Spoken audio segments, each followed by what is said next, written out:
in this video, I'm going to show you how to use the Analytics tab in Shopify. Let's get started. So in here, you can head over and see that I have clicked in here the Analytics. So if I click on today right here, I will only see the today's Analytics. So I can also compare this to another previous added. So for example, let's compare this to yesterday and today, and this is what it looks like. So don't worry because this page that I have is actually newly created. That's why it looks like this. So you can also enable this auto refresh right here in order to see the live action of this analytics. Now for this right here, you can see the total sales that you have created. And in here, the total sales is equals the gross minus discounts and returns for shipping plus taxes plus duties plus fees right here. And you should be able to see them right all in here. Now you can only see in here the sales by channel. So this is total sales value associated with each of your active sales channel. And for example, you have one store and one channel that is actually active, then it will show in here. Now you can also see in here the online store session, which is the online source traffic volume shown in sessions. So as you can see right now, I have one session yesterday. So this is where it will appear right here.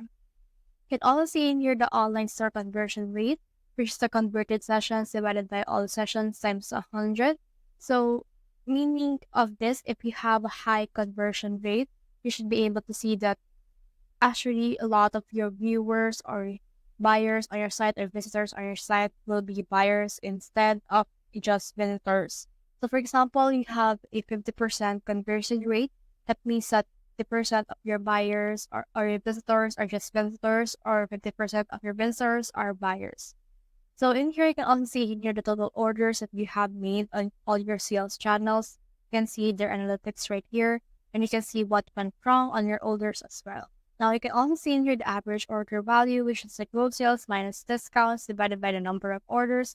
So this is how much a single customer spends order value, which is the average of that.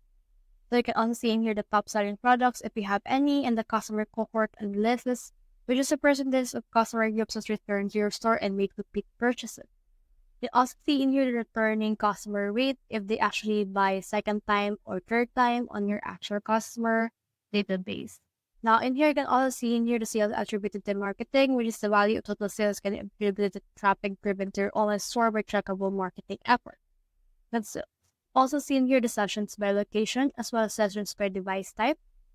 You can also see in here desktop or mobile, depending on what you want. Now you can actually improve your interface right here. If you can see that there's really some orders on mobile that is actually not good, then you can actually improve your mobile site. Now there's sessions by social source, with sales by social source, as well as top shippers by session, the traffic source, and all of these things right here that we can choose from as well. You can also in here the fulfilled orders over time, customers over time, all of these things right here, as well as the products by sell-through rate. So that's the whole process. If you have found this video helpful, so leave a like or subscribe because it helps reach more people. See you soon.